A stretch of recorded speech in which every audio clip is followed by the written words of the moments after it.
Good afternoon, everyone. I'm Professor Neha Gupta, along with Professor Rupali Jadhav. Welcome you all to the Progressive Education Society's Management Institute of Business Studies. Today, we all are here to be the part of one-day national level workshop on NAAC revised accreditation framework and sustainable quality assessment with national education policy implementation. He has completed LLB from RTM Nagpur University. He has completed PhD in English. He has also completed Masters of Arts in English. He has been awarded with KK Gold Medal as Best Principal, Most Popular Teacher on Campus, the member of committee constituted by the Board of Deans and the Office of Innovation, Incubation and the Linkages of RTM College Nagpur. He is also the brand ambassador for the Dharmapet College Station as a metro station. Sir will be guiding all of us on the topic of designing teaching learning process in consonance with national education policy. Sir is being hospitalized because of his health issue and couldn't be able to join this session at present. As a concern, he had recorded a video before hospitalization for all of us. As a ritual, we must felicitate Dr. Akhilesh Peshwe sir for his commitment. I request our director, Dr. Aruna Deoskar ma'am, to virtually felicitate Dr. Akhilesh Peshwe sir. Now, I would like to hand over the session to Bharti ma'am. Thank you, madam. Thank you, sir, for his concern and the commitment. Sir has already posted the recorded session and will start playing. I'll show that recorded session. Thank you very much, sir.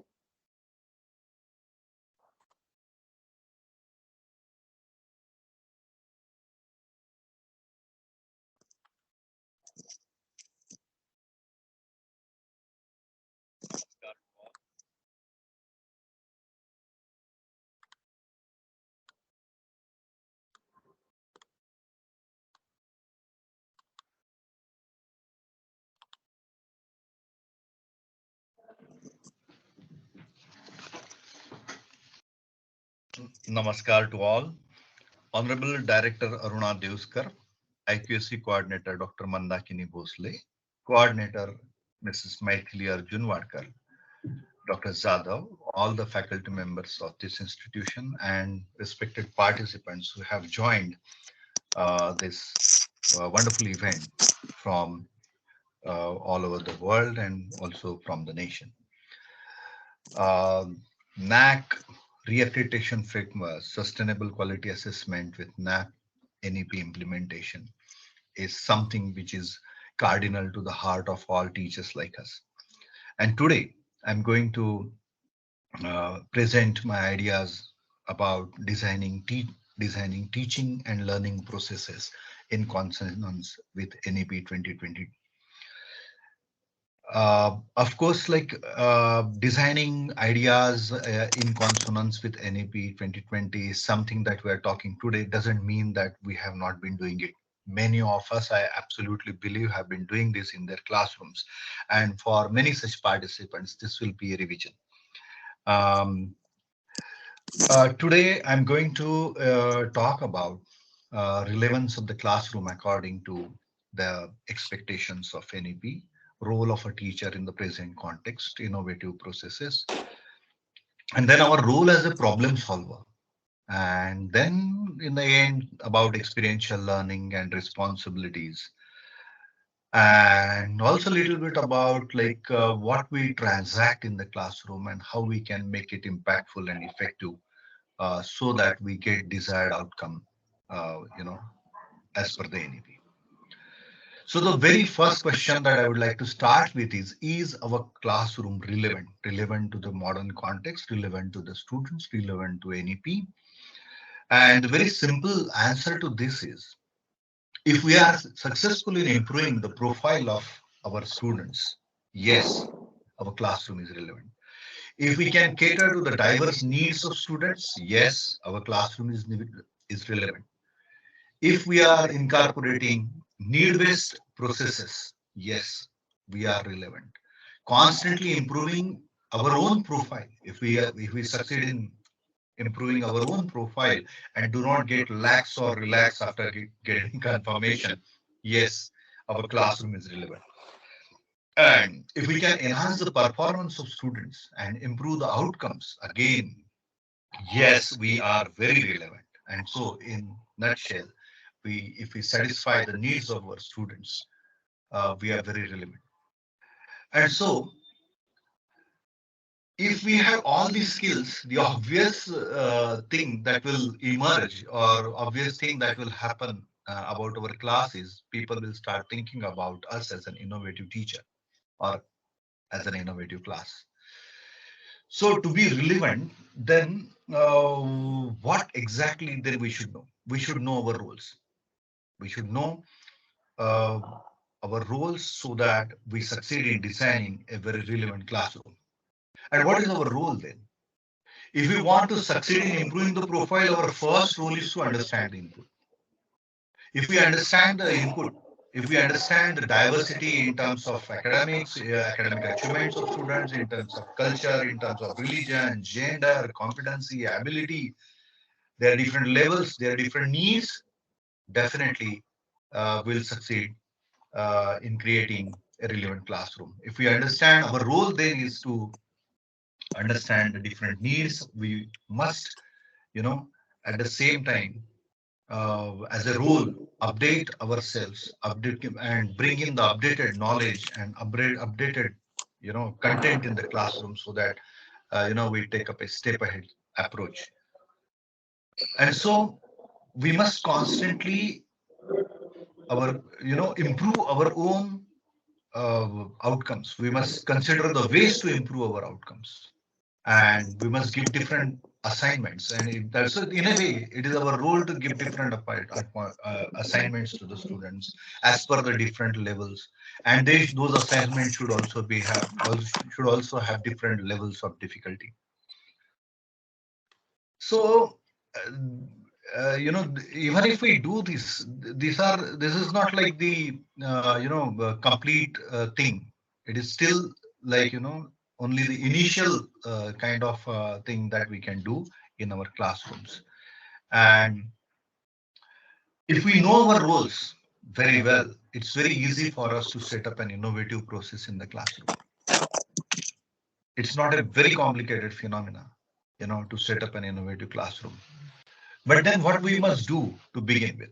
To begin with, we must be very organized. The platform of the innovative classroom, starts or actually needs like very basic things.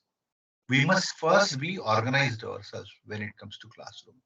We need to plan in advance what to do when, what you will do in which unit, what support you will need, what facilities you need, what kind of permissions you need, and what kind of people you need to support you during presentations. All those things are important.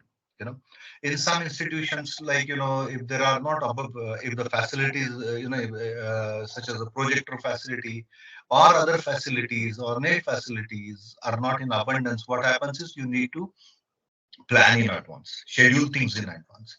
And so very basic level planning is required to be innovative. So a lot depends on the kind of facilities you have in your institution. But then when it comes to facilities, we should not just think of the facilities available on campus. We must also consider the facilities available outside the campus. For example, I am joining you all today from Nagpur. In case of my institution, our professors go outside the classroom. We have a NIRI, and then we have VNIT, then we have campus. So, and there are so many labs in and around Nagpur. I am very sure that may not be very close to your institution, but in the vicinity of few kilometers, there must be some very good setups, establishments, industries, and we can make use of them. If nothing else, I am very sure there is a forest or there are farms or agri land, close to the institutions. We can also extend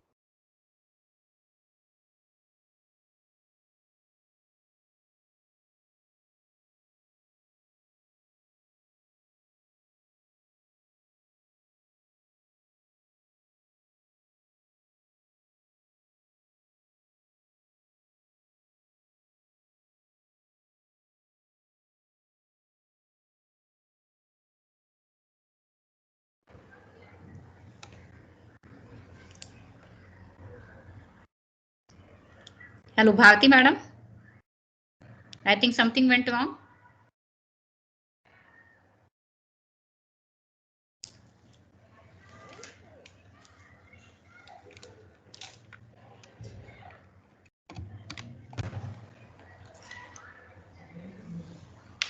Hello, Bharti madam.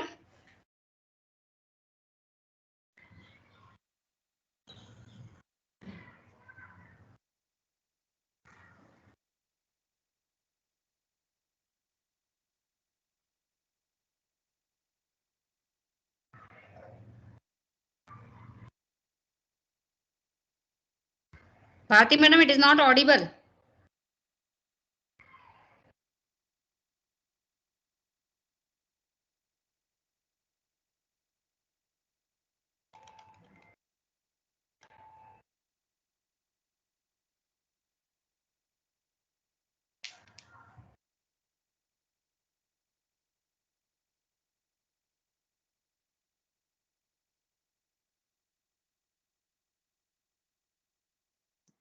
Ma'am, is it audible now? Am I audible, madam? Yes, You now are you are audible, audible, madam. madam. Share video.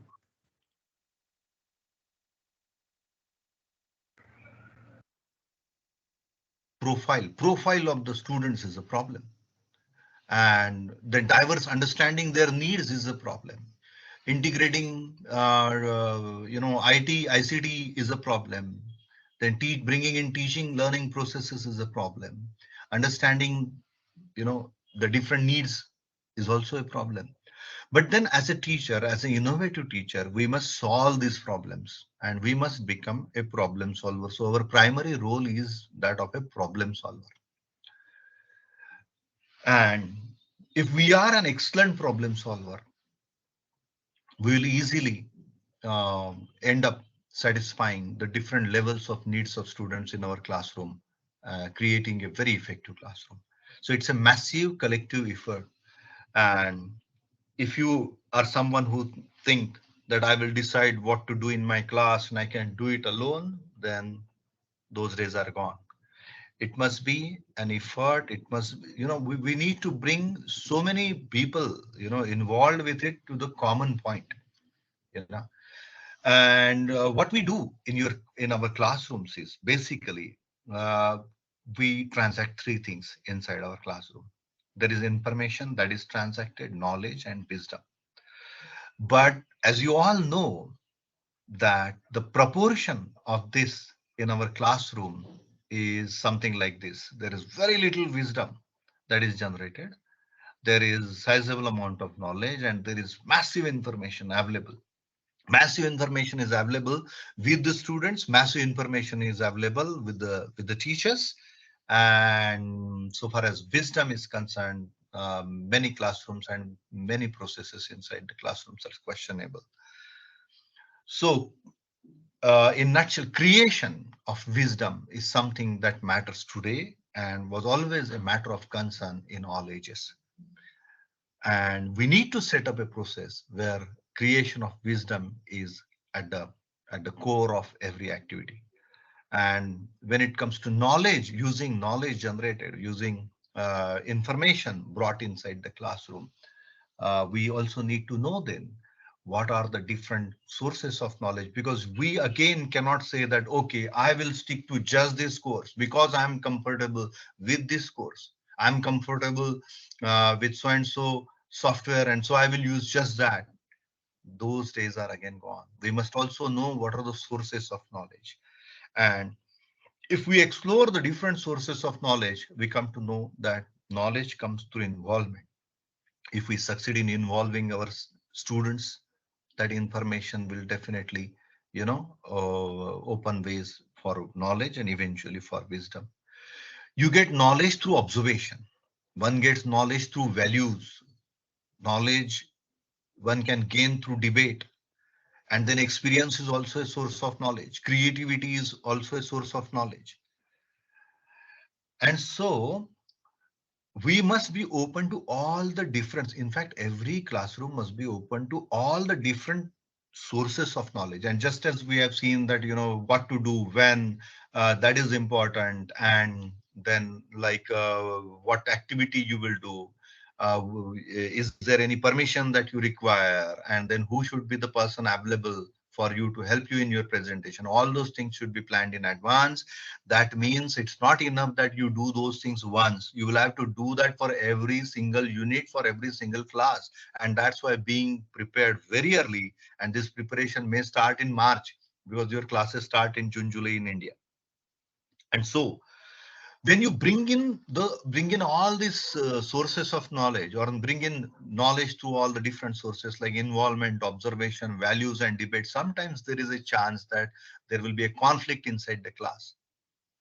So the most important role as a teacher is we must ensure that there is no bias, at our side, or bias on the side of students generated at any point of time. Otherwise, this will be a killer class. So the most when we bring in sources like this, what is more important at the end of the day is we must not allow fraternity or unity or sense of being with each other to go away from the classroom. These things must go up. At the end of the class, everyone must feel, that fellow feeling, that brotherhood. Nobody should feel let down. Nobody should feel insulted. That's more important.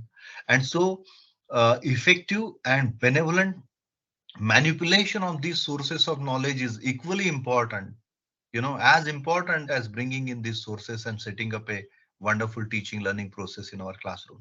Because if the student, or if any single child, if goes with a feeling of hurt from your classroom, probably that can lead to bigger problems. And as teachers, we all know that, and eventually it lands in the realm of psychology and all that, and I don't want to go to that at this point of time. So as a task of the teacher, or as a role, we must, in other words, by exploring the different sources of knowledge, what we actually we are doing inside the classroom is we are connecting the external world with the internal world. But then how to connect the external with the internal will again be a question that will appear in the minds of so many. So what are then the ways of connecting the external world inside the classroom? Today world is full of problems, and the best way to connect the classroom to the external world is to bring in the problems that exist in the world outside. We must bring in the issues. For example, population is an issue, global warming is an issue, nutrition is an issue, health conditions is an issue, unemployment is an issue, employability is an issue, producing skilled graduates is an issue, motivation of youth to produce quality is an issue, leadership is an issue, civic sense is an issue, traffic sense is an issue, learning values and ethics is an issue, mastering content is an issue, being a good reader is an issue, being a good writer is an issue, expressing oneself without hurting others is also an issue. That is, becoming a good speaker is also an issue. So we can, through these ways, and this list can go on, and it can be extended as per the needs and as per the requirements of the classroom. And when we deal with things like this, and when when we bring in issues and gel them with the different sources of knowledge, and sometimes use a debate, or sometimes use some creative activity, I'm very sure that every time we meet our students after every class, their level will go up. Some teaching learning process that we can think of, I mean, botany is something that came to my mind when I was doing this presentation, and some of these things we do in our classroom. For example, a botany class, we can send if you have a botanical garden, we can send our students to the botany garden, ask them to understand, to observe the different structures of the of leaves. And then some of the students who are good sketchers, painters, we can ask them to sketch them, draw them, or explore them in the encyclopedia, explore information about them in the encyclopedia, or Some of them can develop interest in taxonomy, photography, painting, all sorts of things are possible. In case of chemistry, those students who arrive late, we can make them observers and we can ask them to write a report. So just by observation, even if they write a report, there will be deeper processing of knowledge, and they will have to use their concentration well in the classroom. In case of a science classroom, or even classroom in general, we can do is we can ask relevant questions in the class. For example, there can be a question on definition. There can also be a question of policy that we can bring in. We can raise a question of fact or a question of values, and then there can be a question of cause. We can generate these questions in the classrooms, and based on the interest of the students, we can allot activities. For example, Ajanta caves. We know that some dating methodology has established the date of Ajanta caves, and then if tomorrow somebody comes up with a new method, say for example, the carbon dating came later, and then it challenged the fact. Somebody established a fact that the caves were dated, in dated to so and so century, but then some new method. If he challenges that date, then you challenge the fact. You are challenging, the fact that was established by some method. Sometimes, there is an issue like who should enter the Ajanta caves, whether only archaeologists should be permitted or whether the viewers should be permitted, because the paintings and these things are deteriorating day by day. And if there are more viewers, right, and more visitors, probably the caves will get further damaged. And so if we try to pursue questions like this, we are actually dealing with policy. What should be the policy? What should be the number? And who will decide this number? And why should only archaeologists be allowed? Why should the visitors be allowed? All this will be a part of policy tomorrow. And then if you say, well, Ajanta caves is a religious monument or a national monument, let's decide this.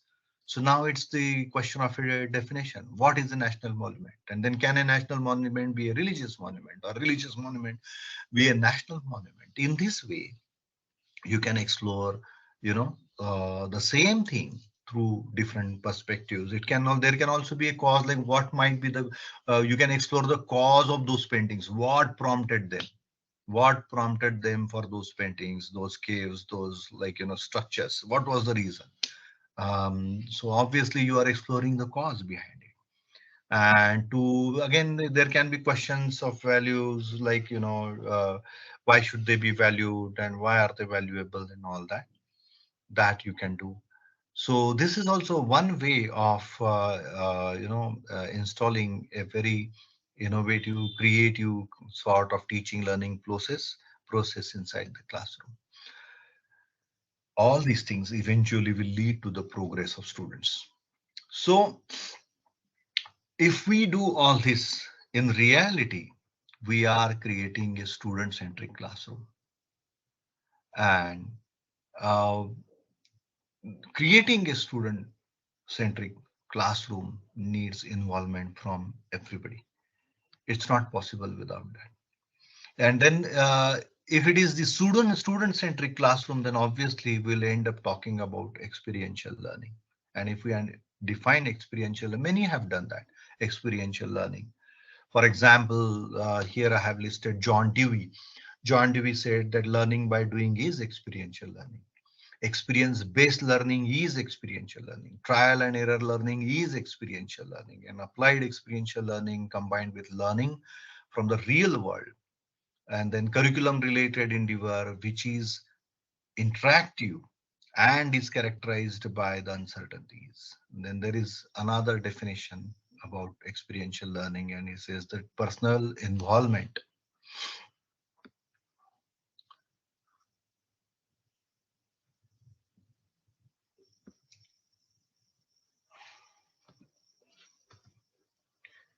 That personal involvement of a learner with both feelings and cognitive aspects is what is experiential learning. And then there is uh, experiential learning that exists when a personally responsible participant cognitively, affectively, and it's a pretty exhaustive definition, you know, behaviorally processes knowledge, skills, and aptitude in a learning situation characterized by high level of active involvement. Hoover and Whittle, 1975. And then if you go to some of the ancient scholars, you come across definitions like I hear and I forget, and I see and I remember, and I do and I understand. This was from Confucius. And then one must learn by doing the thing, for though you think you know it, you have no certainty until you try. This is from Sophocles. This was Sophocles. The great difficulty of education is to get experience out of ideas. This was Santana. But the question is, can you extend these definitions? Can you come up with your own definitions? Can you say in modern context, I watch and learn? And it can be, I watch some small clip on my mobile. It can also be I watch some movie or some presentation and I learn. Can you say that in your classroom that I play and learn? So this means that you will have to design some game for your activity. And then there is, like, you can design your own definition of experiential learning, that I do this and I learn. The thing is, what is the ultimate aim? The aim in the context of NEP is, can you arrive at a definition which says that I research and learn? And this is also an Indian perspective of learning.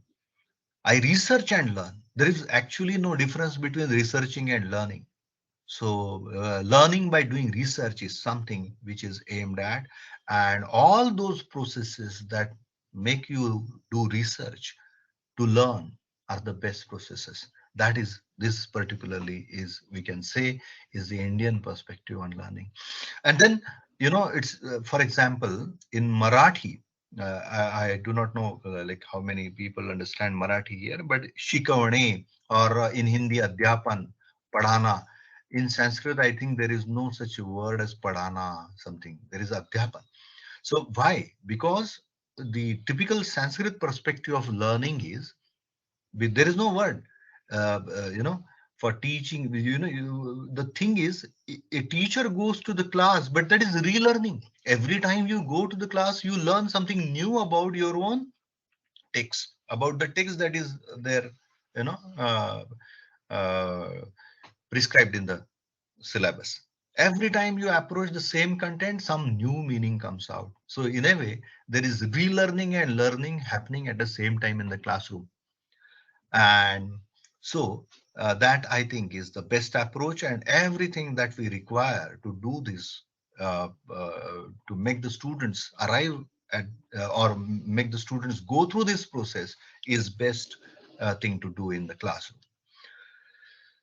So when we try to think and consider our roles and our tasks, obviously, then what is the responsibility? Our primary responsibility inside the classroom is to give experience to the students. And how will that happen? They will get experience in right conditions.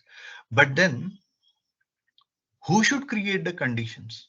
Teachers will have to create conditions in the classroom, and in those conditions, they must provide some stimulus, a constructive stimulus for experience to the students.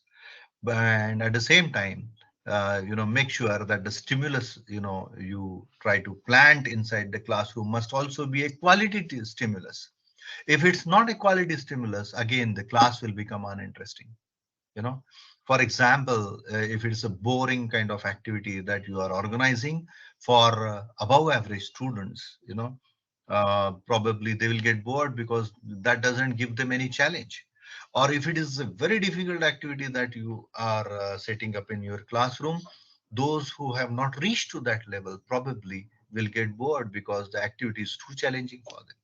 And anyways, this kind of categorization of students like above average, below average is a dangerous thing. And we must never reveal our opinion about the levels of our students, to them, because we do not know whether a casual remark from a student, from a teacher, you know, uh, what damage it can do or where it will take the entire process.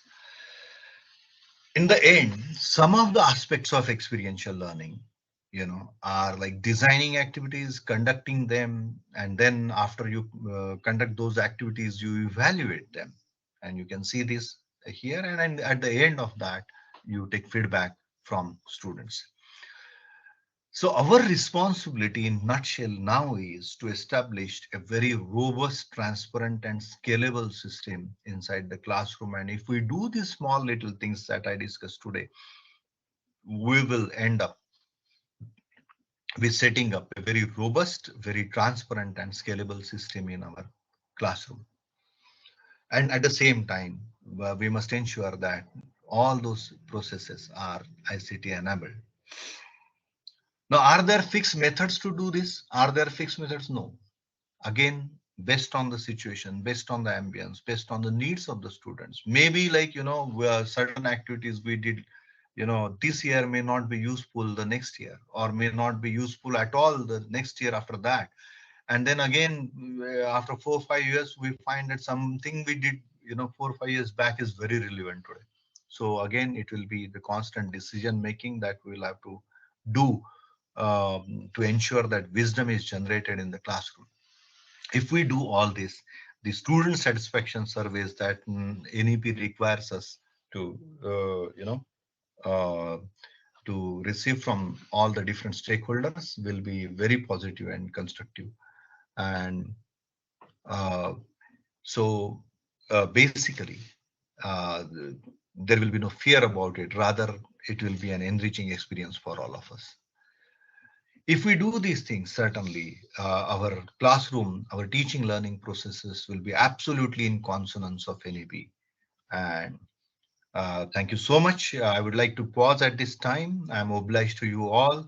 Thanks a lot. Thanks to Director Aruna Devskar, IQAC Coordinator, respected Madam Mandakini Bhosle. Thank you so much, Coordinator Mrs. Maithili Arjunwadkar, Dr. Zadhav, and all the respected participants. I wish I could join for the discussion and the questions raised, but thank you so much for this opportunity.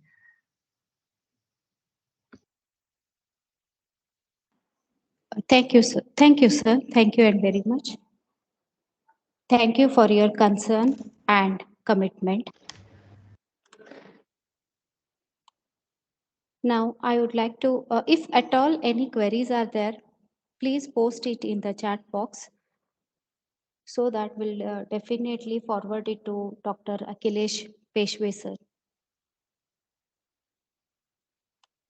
Any questions, you can post it. A very good afternoon to everybody. Thank you, Bharti Madam and Neha Madam, for being connected with Dr. Akhilesh Peshwe, sir. Dear participants, 2 days back, sir has been detected with 90% blockages in heart, and so was suddenly required immediate medical emergency, was admitted to in hospital, but sir was so professional and so committed that he has immediately recorded his session and has sent for the benefit of all of us. And the good thing is now today sir has undergone that heart surgery, and now sir is out of danger. We pray for the speedy recovery, and sir definitely will be happy to hear from you all about your feedback and your questions, and we will definitely forward those questions to sir in case if you have any. And we'll talk to sir regarding this video. If sir agrees, then definitely we will send this video as well to all the participants. Meanwhile, sir, your proceedings, inside the proceeding, we definitely will be summarizing the things and will be adding inside the proceeding, which will be, whose link will be shared with everybody. So thank you, Bharti madam and Neha madam, for this wonderful session which is provided by sir. You can proceed for the formal vote of thanks by summarizing the points which sir has taken. Sure, ma'am. Thank you. Thank you, ma'am.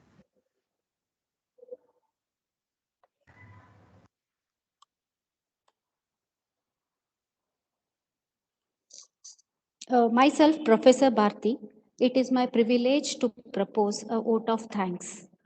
On behalf of Progressive Education Society, Modern Institute of Business Studies, I am glad to express my vote of thanks. Sir has explained us relevance of classroom according to the expectations of National Education Policy 2020. He has explained role of teachers in designing relevant classroom, innovative processes, role of teacher as a problem solver, experimental learning, and the responsibilities of teachers. Thank you so much, sir, for your contribution to this seminar. Praying for his speedy recovery, I would like to hand over to Dr. Bosle and Prajakta ma'am for the next session. Thank you once again.